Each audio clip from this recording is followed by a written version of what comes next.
Hey guys, it's TPM5 with another NBA video. In this one, I'm going to bring you the latest on the Kevin Durant to Phoenix Suns rumors, and also talk a bit about De-Andre Ayton to the Nets and a bit of an issue with that sort of move. So, without further ado, let's get into the video. Now, as you guys know, Kevin Durant requested a trade from the Brooklyn Nets at the start of free agency. He still has 4 years on his deal, giving the Brooklyn Nets a large amount of the leverage, and he has nominated the Heat and the Suns as his preferred destinations. However, teams like the Warriors and the Raptors have been catching a bit of momentum in the rumors lately. Now, when it comes to Kevin Durant, a forward who has a career average of 27 points per game, 7 rebounds, and 4 assists, the Suns would need to attach ample amounts of draft picks and players.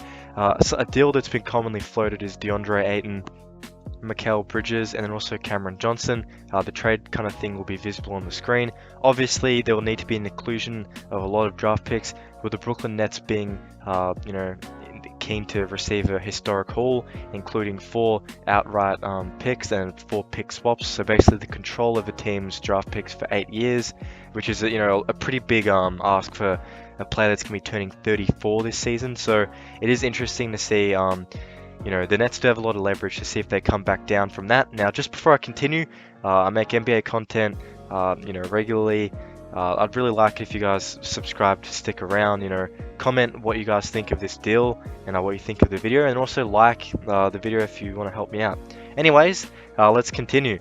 Now, another reason why, another thing to think about is why Kevin Durant wanted to go to the Phoenix Suns, and part of that can be traced back to his time back in OKC in the final season in 2015-16, when Coach Monty Williams was an assistant at OKC. Obviously now he's the head coach at Phoenix, and that is a bit of a interesting plot point. Obviously, joining Chris Paul and Devin Booker would be another factor in his decision if it goes his way. The Brooklyn Nets were pretty quick to ask for Devin Booker to be included in a trade. The Phoenix Suns have very clearly told him that's not going to happen, so they need to find the middle ground in this deal.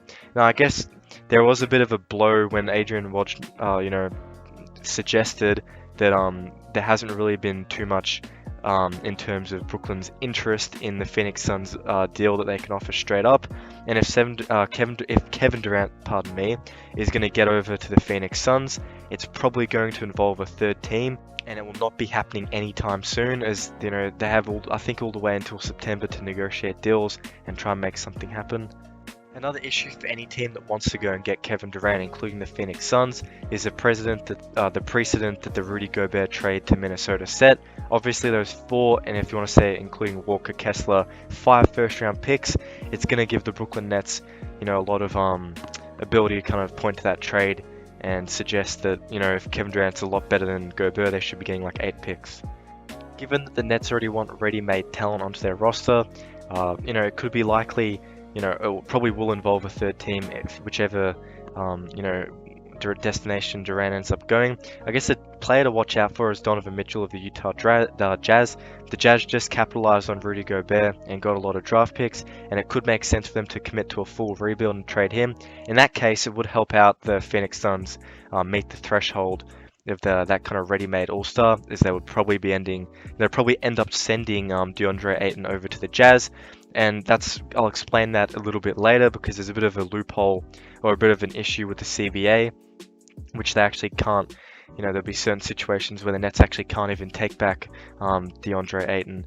Now let's talk a bit about De-Andre Ayton and that kind of end of the deal.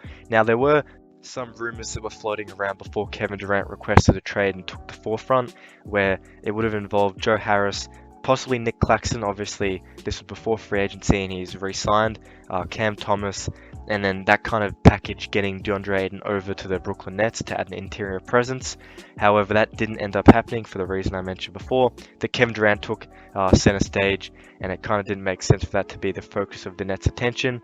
Now, the Nets can almost certainly not acquire De-Andre Ayton in a sign and trade, because any realistic salary for him would put them over the apron. Now, the apron, it's probably, it's a very uncommon kind of restriction on this, but basically the Nets at 142 million, and if you're over 150 million, including the value you're taking in, you can't do a sign and trade over the apron, and that's to my understanding. If someone wants to correct me in the comments, I'm open to that, but that's my understanding of it. Now, if De-Andre Ayton was to even take the qualifying offer of 16.5 million afforded to him by the Suns, that would put any sign and trade at a point where it's not possible, because it would be over the 150 million apron figure that we're thinking of by around 8 million. So it's unlikely that that's going to be the direct route they take, meaning that they might have to, it becomes very likely, given that the Nets don't even really want him too much, that a third team needs to be involved.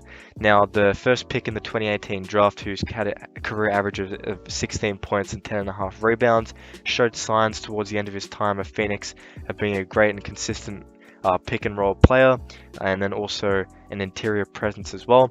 But in a time where the NBA doesn't entirely value in the inside presence of a big like Ayton, it becomes pretty likely and pretty I guess unfortunate for him that he won't be getting his payday. Now, looking outside of the teams that I've talked about, which is Phoenix and the Nets, I mean, the Pacers still have the money to do so. It doesn't make too much sense because they've already got Turner, and then also the Pistons still are lingering with their money, and they're able to offer a max, which would make some sense. However, they did pick up Durant and Stewart, so now thinking it through, probably doesn't make much sense. But that does it for the video. I don't think the Nets probably will be doing this deal. I don't think KD is going to end up at the Suns, but that's my matter of opinion. Thank you guys for watching. Don't forget to like, share, and subscribe. Thanks for watching.